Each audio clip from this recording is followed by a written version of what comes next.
Let me tell you of the days of high adventure.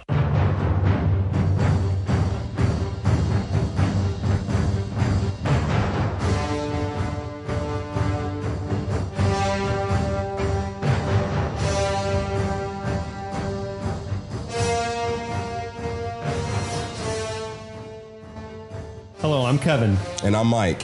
And this is 6 Degrees of Schwarzenegger, the podcast where we're taking a long, hard look at some of our favorite action movies from the era of Arnold. Schwarzenegger is the icon of the genre, and we're taking a deep dive into some of the 80s and 90s cult action movies and breaking them all the way down.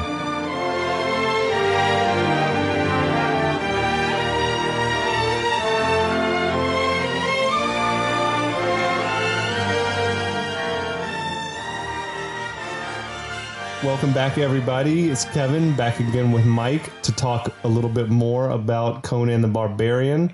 In this episode, we're going to be covering from the spot where Conan goes down into the cave to escape the wild wolves, all the way up until Conan and the gang steal the jewel and all that stuff from the snake temple. Yeah, well, yeah. Hey, everybody. Sorry. What up, Mike? I fell asleep there for a second. Hey, what's up? Yeah, it's good to be back. We're going to knock out this Conan, this movie. So Conan has just escaped from them wild wolves, and he stumbled down into this cave. Although this movie is a classic and everything like that, it was made on a shoestring budget. And, right. I'm sure there was a lot of corners cut. I feel like this movie sort of being produced in another country, there's probably a lot less oversight than you would get, like a lot less insurance people around and probably all that worried about like, oh, this isn't safe. Yeah. Like I had just seen where where Arnold did all his own stunts, basically, because they didn't have a good stunt double. Well, for his size and all that. Arnold also talks about how the part where he stumbles into the cave. Yeah. He actually got hurt. I think he said he got a concussion. His back or something, right? He got even a concussion in that scene. So yeah, he was really bleeding, right? Yeah. So yeah, I think people go to the movies and are like, oh, man, this is a movie. And in the back of their mind, like thinking it's all fake and nobody was harmed in the production of this film. But back in the 80s and even earlier than that, like movies were a dangerous business. Yeah. Like people were getting hurt, even killed for their careers. There's a famous story from Terminator, which was done like guerrilla style as well, where he was going to punch through a car window.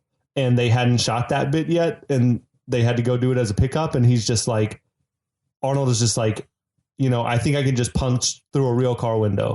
And it wasn't breakaway glass or anything. And he did punch through it. But I mean, they just had, Arnold punch through a real glass. Like he could have smashed his hand up or cut himself or whatever. Really? Yeah. He really punched through? Yeah. He's just like, I can do it, James Cameron. I can punch through this window. Well, cocaine, and they were like, all right, go for it. Cocaine was a big drug back in the 80s. So maybe. Yeah. I mean, I think he had leather gloves on. They probably they could have put a steel plate or whatever on his hand, but he really did punch through. Yeah, I mean, try to punch through a glass now. Like, it was made in the early 80s, so I'm sure the glass back then was like paper thin compared to what we have now. But still, like, nobody's punching through like a glass window. Well, you're not letting a star do it for real. Like shoestring budget, like you got to get that shot. Yeah. But so he falls down in this cave and there's like skeletons all around, and it's like how you'd imagine, I guess, a tomb or whatever, or like they got trapped in there or something. But there's like one dude sitting on a throne, and he's got the sword and everything, and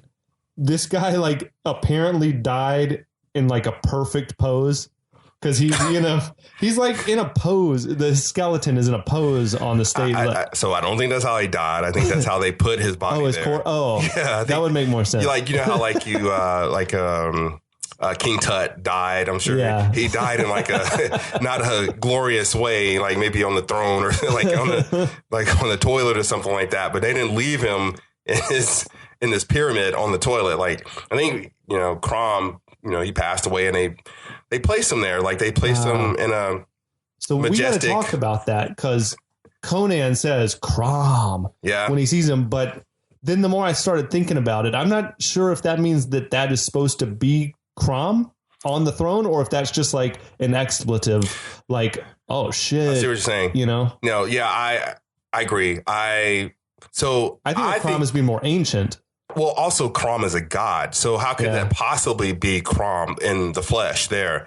Well, there's a lot of religions even today that their deities, like they believe was one day a flesh and blood man that walked the earth. Oh, Jesus Christ! You know, I think example, but I think Muhammad and Buddha maybe as well. Yeah, so I think that he was trying to say Crom, like I've run into my God. Like I don't think he was like that's what I thought. I don't think he was like holy shit. Like I just ran into. You think it was like this is Crom? Yeah, because he could have just said holy shit. You know? Yeah, true. So. Yeah, but I think that he thought that it was his actual. But I mean, Conan at this point in the movie, like Conan had just been on that wheel of despair or whatever it was called. I mean, this guy doesn't know. He was a slave, like he just escaped. He don't know a lot. Like he's like he's country grown, you know. I got you. Like, he ain't not a lot of education. No street smarts. Yeah. I mean, and he had been bred to fight, basically. So obviously, the first thing he runs into this kind of mystic or magical or whatever, he's going to think that. So you think God. he thinks it's Crom, even if it's not? Yes, I think he thinks that's his actual God. Yes. Okay. So he finds like a kick-ass sword there with the body, like bangs it and all the rust falls off or dirt or mud or whatever that was. Well, so when he finds the sword, it's actually kind of cool because he takes the sword out of Crom's hands, and then the skeleton kind of like leans over and almost as if he's passing on the sword to Conan. Doesn't he kind of fall to pieces? Yeah, he kind of falls down and it's like he's like like the ghost of Crom is now free, and he's passed on all this to Conan through his sword. Yeah. So I thought that was some great symbolic shot right there. I think you're right. And so he comes out of the cave and all the wolves are still gathered around, and then I never noticed this before, but then cut to he's like walking into town or whatever, and he's like wearing the wolf skins. I totally noticed like the that. fur. Yeah. I never noticed that before watching it this time with the commentary on. No, yeah, I totally was like, oh yeah, he just killed all and he's wearing awesome. He's probably got like wolf slippers and wolf underwear. Can you imagine even one dude with a sword? It'd be hard to take down a pack of wolves. That was a pretty big sword. Yeah. And so you take one swipe at a dog and that's that dog's ass. So it's always kind of funny because they never show the scenes where he's skinning the dog. Like, would that have been it would have taken some time, right? Yeah. Like he had to kill them all. Like there was maybe 5 or 6 of them. Yeah. So he had to kill them all. He had to skin them all. He had to tan the hides and everything. Like he didn't. It's like a month later. Exactly. Like he didn't walk out of there like 2 hours later with this like coat of dogs on. But they never show that in the movies, do they? Nah. That, which is fine. It would be like 6-hour long movies. They skip us ahead to like the next action scene where he comes upon this like hut or whatever, and there's a mysterious, sexy woman there, like in the doorway, and she turns out to be a witch, of course, but she like lures him in. So, okay, you say witch, like don't you think? Witch? Yeah, no, I agree that she's a witch, but like, why witch? Why not a sorceress, or why not? Like, I mean, I guess. Obviously, she's something. I totally see what you're saying, but like, how do you make that distinction? Like, I always think of witches as like the pointy hats and the crooked nose. See, I think of them as like that person who's trying to lure the little kids into the whatever into the hut to make them into a stew or something like that. Which is I don't know what her game plan was with Conan. Maybe she was just thirsty. I don't know either. She definitely wanted to entice him to come into the. I would have come into the hut too. Yeah, she wouldn't entice him to come into the hut, but there was like she wanted to give him some information. Like she was like, "Well, I know what you're looking for," or something like that. But the only way you can get that information is if you sleep with me. So Conan ends up. I think she says that to every guy, though. Probably, but so Conan ends up sleeping with her, and then she turns into like this witch. But does she know the end game? Does she know that she must die in order for Conan to pursue his goals? Like she probably didn't realize that Conan was Conan, you know, like that this was. She's a sorceress, though. Shouldn't she be all knowing? Like, couldn't she have put some bat wing into like a potion and seen this guy coming from a mile away? And because she knew he was coming, she was waiting for him. Yeah, I think she even says like you were foretold to come or something along those lines. So it's like. Does that even mean that she's working with Thulsa Doom, like on the slide? Like she mentioned snake at some point, and Conan was like, "Snakes? Did you say snakes?" Yeah. So it's it's a cool scene because of what happens, but I don't understand her motivation. Like, if she wanted to kill him, why didn't she just kill him? Like, she could have easily just, put him out back. I think she wanted to get it in before she had dinner. Yeah, snack and then dinner. But they were having like some freaky hot witch sex though, weren't they? Like, it was wild. It was. She was whatever, doing her thing, thrashing around. I think I was 11 when I saw this first. Dude, I was way young when I saw this. This was like one of my earliest memories of my life. Yeah, is my dad sneaking me to let me watch Conan on TV, but they probably cut this bit out of the one I saw. I'm pretty sure I saw it on HBO. Like, I would go over my aunt's house. She had HBO, and I would sneak it or something like that. And that's when you're 11 and you see a scene like that, it's pretty memorable. That was like just the beginning. For this movie, had a lot of those scenes. Yeah, they're. Are we even halfway? We're not even halfway through the. She like mid sex, she like transforms into a beast or something like that, and Conan sort of freaks out and tosses her in the fire. Yeah. And that's just it for her. Yeah. Like, it wasn't much of a fight or anything like that. And then she turns into like a spirit or something like that. Yeah, she like sort of cackles and flies away or something like that. And then it turns into like you said, a ghost or something. Yeah, and then as soon as she leaves, he's like, Crom. Now, see, when he says Crom that time, I think that was like, holy shit. That was wild. Yeah.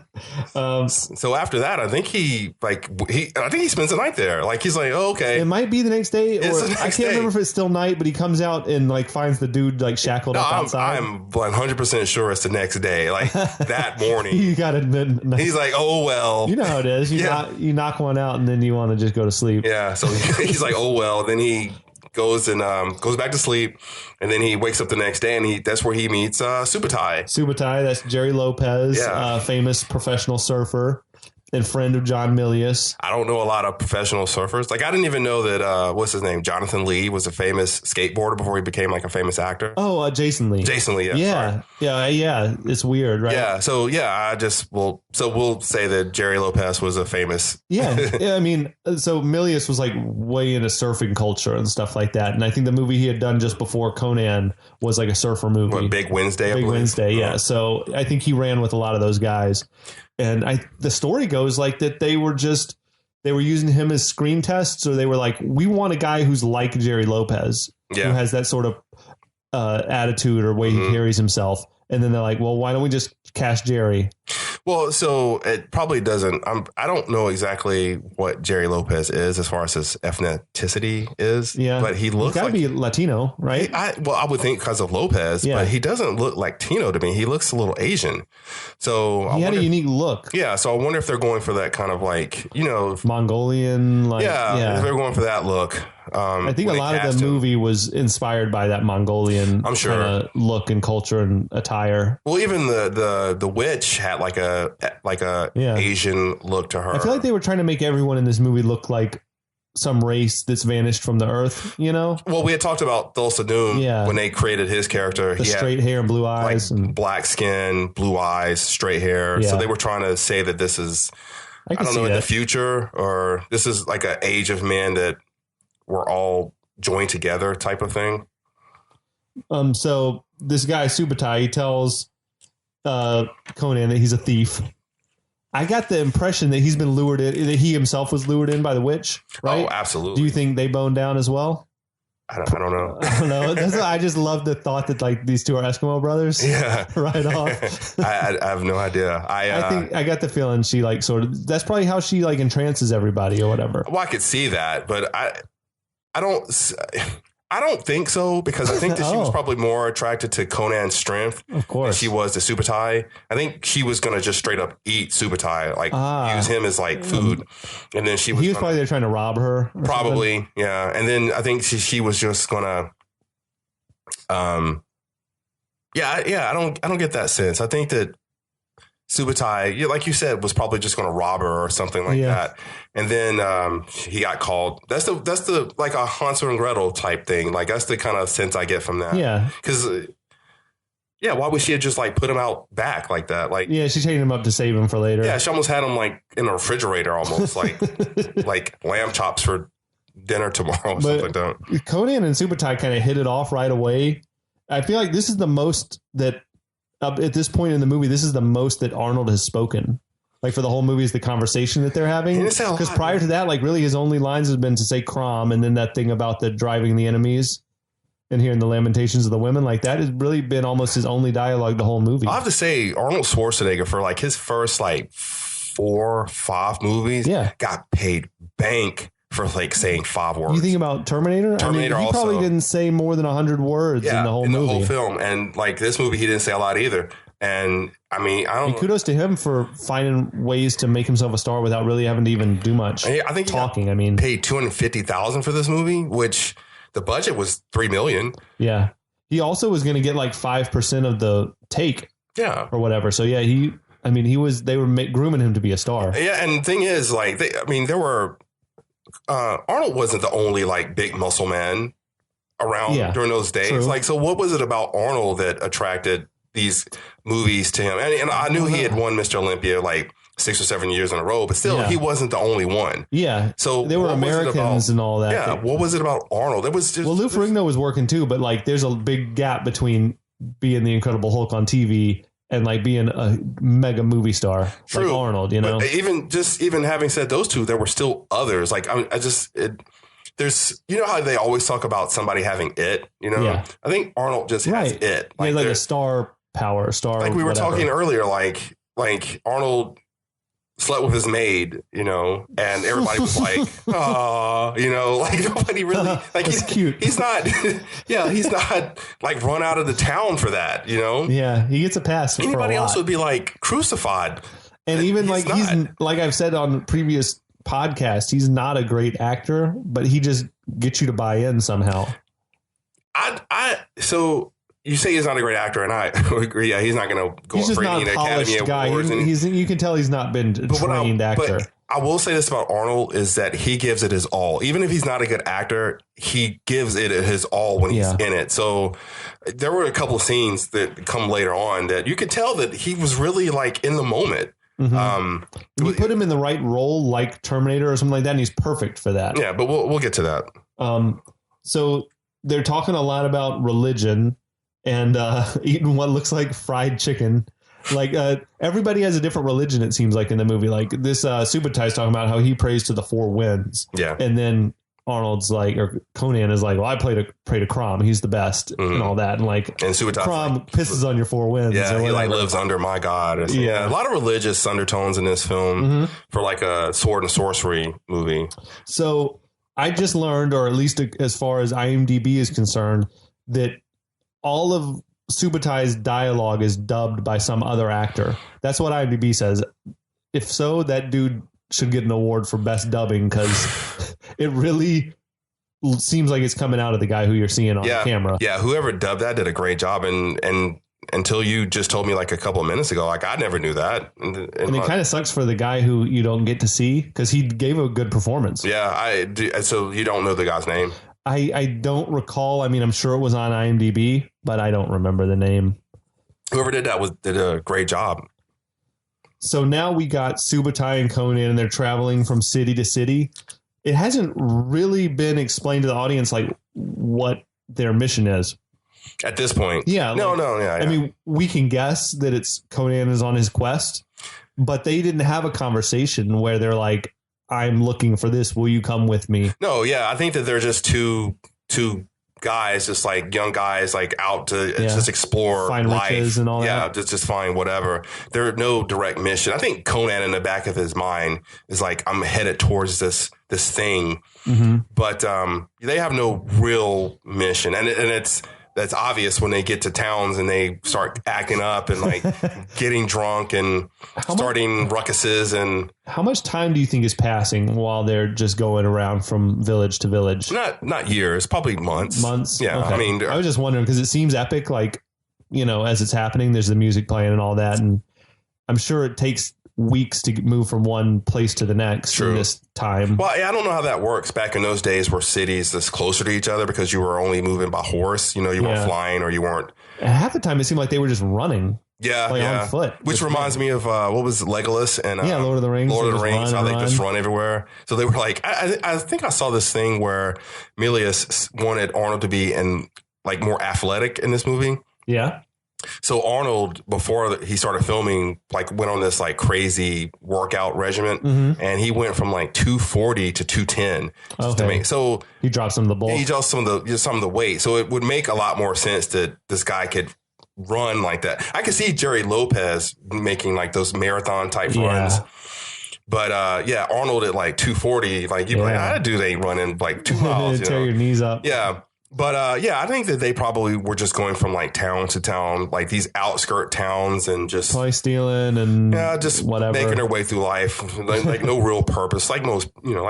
I mean, I feel like Conan probably always in the back of his mind, he's like looking for the bad guys who killed his clan and all that.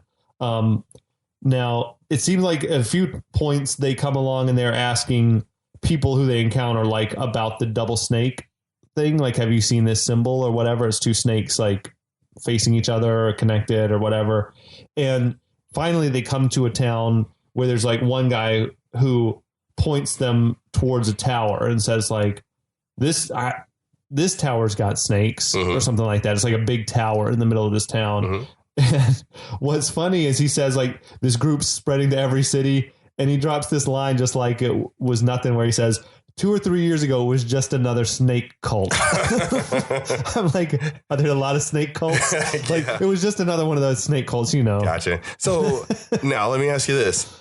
I did a little research. Is that John Milius that played that character? No, Milius had a part that got cut out where he was like selling lizard on a stick. Okay, all right. And this guy was like some other behind the scenes guy, like the set decorator or production designer or something like that, I think. All right, because I had it written down that was the director, but so you're saying I just love that line. Makes me laugh every time. Just it's not meant to be a joke, but just like a few years ago it was just another snake cult. Just a like there's a lot of them, I'm back in those days. I'm sure there were. Yeah, probably. So now they want to go check this tower out and see what's going on, maybe rob it, whatever. And they come across these women who, I don't know if they're like priestesses or witches or what, but they're like, give us some money and we'll whatever, say some prayers to protect you from evil. And then Arnold or Conan in typical Conan fashion is like, they're all sluts. Do you remember that? I don't. It's like, that's a random line to just throw out. They're all sluts. Well, wasn't he like super wasted at this point? I think they were drunk and maybe on drugs. Yeah, I think Arnold was like, so again, like kind of going back a little bit, Arnold, if you really think about it, Arnold has like no like formal education whatsoever. So this guy. Mean Conan? Oh, yeah, sorry, okay. Conan. He's like a street dude, right? Yeah. So like, he has no like idea like who these women are. He just knows like women equal sluts type and of thing. Everything he learned is probably like from slave owners and like guys who are running gladiator fights who are not like sophisticated, exactly cool, whatever people. I think that he and Subotai are both like definitely high as they're stumbling through this town. There's something, yeah. Because isn't this the scene where he famously punches a camel? Right. He's sort of like backing up and he backs into a camel and turns around and just punches the camel in the face. That scene almost looks non-scripted. Like it's like, it was almost like we were just like going to film right now, roll, and then do whatever comes natural. Like Arnold, the actor, like accidentally bumped into this. Because I don't see where, usually you see where there's a guy on a horse and he like pulls the reins on the horse. Yeah. The horse takes it off. I don't remember seeing that in this scene. Like I remember him just like punching the camel, like, and it looked like it really went down. Yeah. When he punches the camel, it looks so real. Yeah. And then there's like sort of a delayed reaction. And then the camel just sort of drops out of frame like that. Yeah. If I was betting money, I'd bet he really punched that camel. Yeah, I would. Yeah. I think there was very little supervision. Humane Society was not there. I'd take that bet. Yeah. Because I think we'll get to it again later. Like somebody, like an animal really died on set. Yeah. So, but so they get to the tower and then that's where they meet Valeria, who's played by Sandal Bergman. Yeah. Is it Valeria or Valeria? I don't know. Valeria. We'll say Valeria. You know what's weird that I also just learned today? They never say the word Valeria in the whole movie. Yeah, I saw that on the. That's crazy, right? So they said there was like a scene that was edited out, maybe where she introduces herself. but she just doesn't. Her character really doesn't have a name. Well, I think as far as that's concerned. Interesting that her name is very close to like Valkyrie. Yeah, like kind of a. That was definitely the inspiration, I think, for Milius. Yeah, a very Viking, like strong Viking woman. You can see it. I mean, she's tall. She's like buff. Very muscular. Like, and she was a dancer out of all things. Like, you don't think of dancers as being like that muscular, that big. You could tell though from her movement, like that she was so graceful, very fluid. That she has some definitely like that was her background. Yeah, I mean, can't you imagine if, like, let's say they had made a Wonder Woman movie back then? She would have been dope. Absolutely, Wonder Woman. She had it going on too. Yeah. Like, she was sexy. Yeah. I mean, she was just like super ripped, So she's a thief as well. And like she's getting ready to break into the tower, and she tells Conan and Subotai that they're not prepared to break in, like they're ill-equipped, I guess. Yeah, but then because they didn't have like rope. They didn't have rope or anything. Yeah, they didn't have anything. So they sort of make a deal that they'll break in together and split whatever they come out with, right? So they toss the grappling hooks or whatever. Man, I love grappling hooks. That's just it's so comes in handy in movies. You never think about it in real life. Batman would be so proud. Yeah, and Predator. They had the grappling. I just love a good grappling hook. How did she make that toss? I mean, it was a pretty tall tower. Like, how do you make that toss all the way up there? I don't know. Like, you have to shoot an arrow up there or something like that. Yeah, maybe it was something like that. But so they're climbing up and down, like they're climbing up the tower. When they get to the top, they sort of pop in and like these sexy priestesses are preparing for some type of ceremony. Now, Valeria tells the guys like that the high priest is like second in command to Thulsa Doom.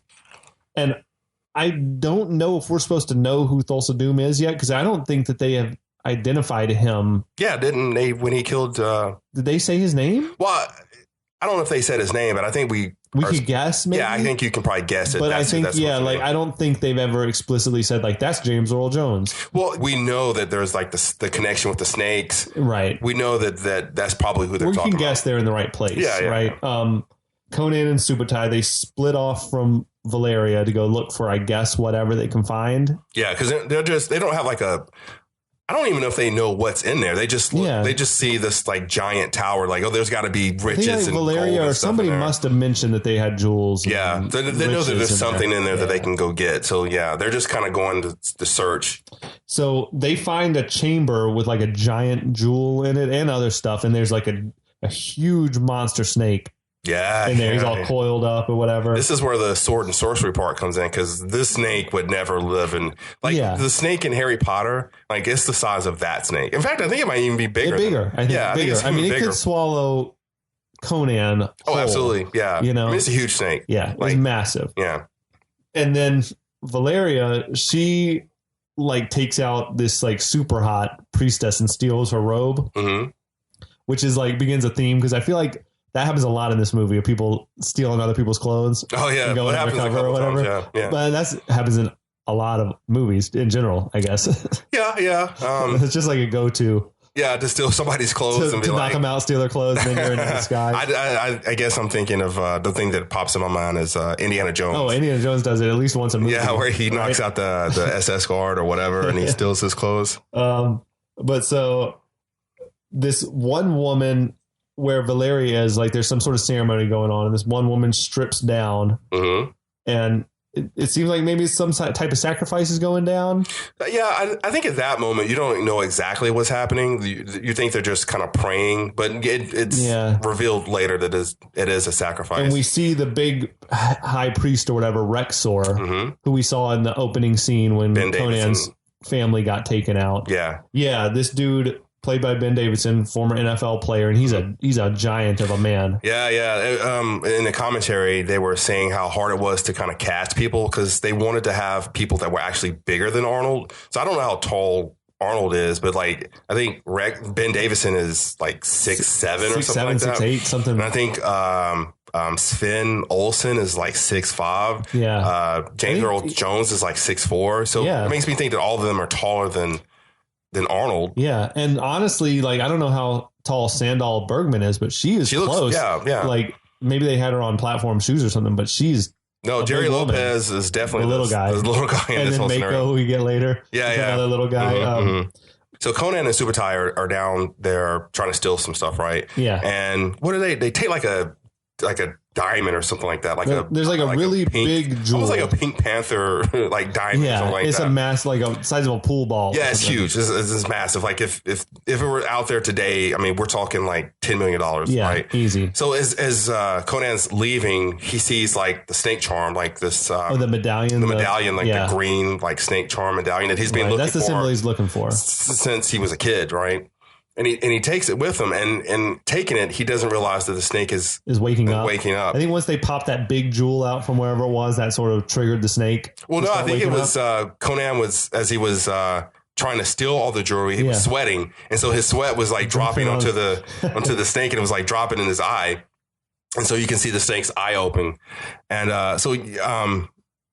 Subotai is like, well, where the hell is Conan at right now? And he's back there. He's like staring at that medallion. So Subotai goes back and he's like, oh shit, the snake is awake. So he starts like shooting it with arrows and then he throws Conan his sword. So he sort of stabs the snake through the head when they're fighting, and the snake is making all types of noise, which doesn't seem very snake-like. Like you think of snakes as just being quiet or hissing or whatever. And Subotai is like pumping it full of arrows. And he said those are like real arrows, like that they were shooting into the fake snake. No, they were. Well, the only reason I don't believe that is because you think they're lying when they tell the story. Yeah, I mean Schwarzenegger was right there. How are they going to shoot real arrows? They were saying that it was Milius shooting them because he was like the best archer. Yeah, I don't believe that story at all. You think they were lying? Yeah, because they could be, because it seems far fetched. Well, Arnold was like literally right there. He was right there. So how could they shoot real arrows at the snake? I don't know. That's just another example, like where it's like, were they playing that fast and loose on this movie? Yeah, I don't believe that story one bit. Like, and it's one of those kind of stories. I'm going to buy it, man, because they all seemed, if not, they're all agreeing to keep telling the lie. So you think that Arnold was wrapped up in this puppet thing, and you think Milius was off camera shooting real arrows? I bet he was just off camera, close enough that it'd be pretty hard to miss, badly enough to have hit Arnold. So I'm still going to say no. That didn't really happen. I want to believe it, but maybe it's just beer talking, but I want to believe it. It's a great story. It's a great, like, back in the day. Right? Because I always think of Milius as what's the man? Hemingway? Yeah, as like a Hemingway type character. Like larger than life. Yeah, like a manly man, like smoking cigars and drinking cognac while he's got a cigar in his mouth while he's drinking like some Remy on the director's chair, right? Yeah. That's the way I picture him filming his movies. Drunkenly shooting arrows at his star. Yeah, like grabbing patting the secretary on the ass as she goes down the way. But no, I don't believe that they were shooting real arrows at Arnold Schwarzenegger. I don't think so. Funny enough, though, desperately to believe. No, but funny enough, I think Arnold was so young in his career that if they had come to him and said, "Dude, we're going to do this," I think he would have said yes to it. I think he's up for whatever. Yeah, I think he was like. I think I think he's all in. Like he's like, whatever it takes to get this movie made, I'll do it.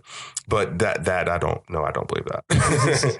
At this time, this is when that sacrifice happens. Yeah. The girl drops down into the well, and so here's the funny part. Like, she starts screaming, but she screaming because she like broke her leg? Because she dropped from like 2 stories. I think she saw the snake in them fighting or whatever, and like that's what she seemed to be screaming. Yeah, right? But that's definitely what a broken leg. Yeah, well, she's screaming because the snake is dead, not because she just broke her leg. Yeah, like she falls from like 2 stories. And what's weird is, man, if you're gonna sacrifice me, like, don't make me jump and break my legs and then get eaten alive by a snake. Yeah, well, I mean, it's the kind of it all goes in. It all kind of goes into this theme of like flesh being stronger than steel. Yeah, that we see later on in the movie. The fact that they could talk this girl into even making that jump to sacrifice herself is this cult's they got people brainwashed big time. Yeah, big time. The woman screaming though and freaking out and all that like alerts the rest of the cult members. Everyone sees Conan and Subotai down in the pit and they're like ready to attack or whatever. That's Valeria saves them. Yeah, basically. She does. Yeah, Rex sort of looks at her like, who are you? You know, like he's like, and that's when he figured out that she's also in the plot. And I think she like kicks a couple of priestesses away. Yeah, she's like busting heads. Yeah. And then she wraps a rope around another guy's head. She knocks a dude down. Yeah, and then she does that quick shimmy up the rope. Mm-hmm. And then she's almost the most badass. She's definitely the most seasoned pro in all of the three. But so she has that line where she's at the top of the tower and they really don't have a way to escape. The story goes that dude who she knocked down the pit was like the stunt coordinator for the movie, and they said like that he had a big crush on Sandal and was like trying to impress her, and he really did break his leg when he did that stunt. But they did say that later on that they wound up dating each other. Oh, so really? It worked, I guess. That's cool. That's cool. So I'm skipping way ahead here, but like I think I appreciate about Arnold Schwarzenegger is that they were talking about one scene that's like later in the movie, and it was just like some random stunt person that did something in the scene.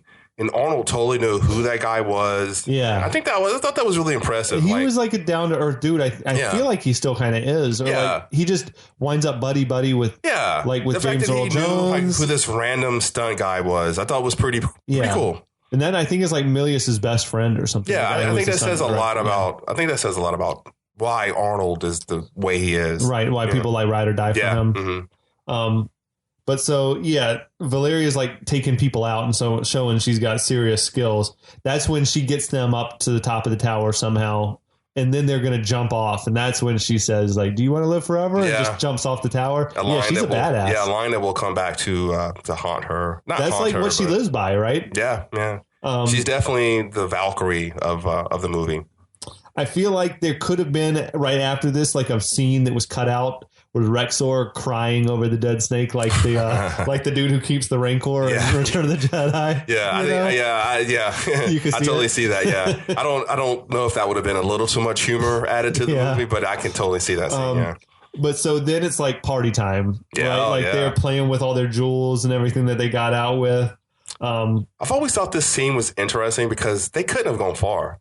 Like they're in the town, they have to still be in the same town, right? Exactly. Like they robbed like the biggest towns aren't close to each other. They robbed like the biggest bank in the city, right? And then they go to the pub down the street to party. Like it doesn't make any sense to me. Like, like should they be like at least like? Well, I feel like they should have had a scene where they bought some horses or something like that, and they take these horses and they gallop out of the city. Yes. And then they have the scene. I never thought about that. You're 100% right. Yeah, then they have the scene where they're like partying. They are 100% still in the same town. They're definitely in the same town. It's the same night, no doubt. Same night, same town. I think they're like 2 yards away from where it all happened. Like they're just like, they'll never catch us. They're not even worried about security or any of that. They're just like partying down. And they are partying. They're not like hiding or any of that stuff. And Conan and Valeria are like staring at each other like it's on. Yeah. So I think that was a really good scene because it kind of they're falling in love. Yeah. And Conan, you never thought that Conan was capable of falling in love. And I think Valeria has been looking for this all her life. So I think that was a really poignant scene where the two of them, because it wasn't like the other, it wasn't like the witch was real kind of like sweaty and like guttural, or it wasn't with the slave girl where it was like he was overpowering her or anything like that. It was like they were both in tune with each other. So I thought that was really cool. I feel like those like adventures would definitely like get you in the mood. You know, like having just had a big adventure together. Yeah. Whatever. But yeah, just if you had like this giant score like they just did. On the commentary, that's where Arnold drops that line where he's like, boy, I was getting laid a lot in this movie. Like typical Arnold. Yeah. And again, it's like, Arnold.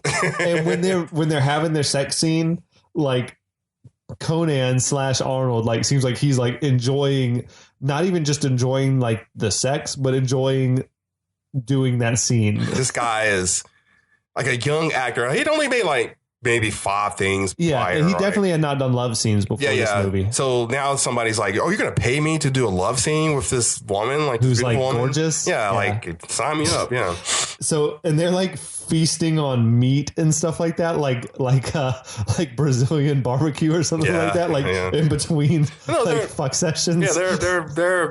They're enjoying the fruits of their labor, without a doubt. That's the end of this chapter of the movie for us. We'll pick up with the morning after on the next episode, so you're going to have to come back for that one. Okay. All right. We'll see you next time. All right. See you in a few.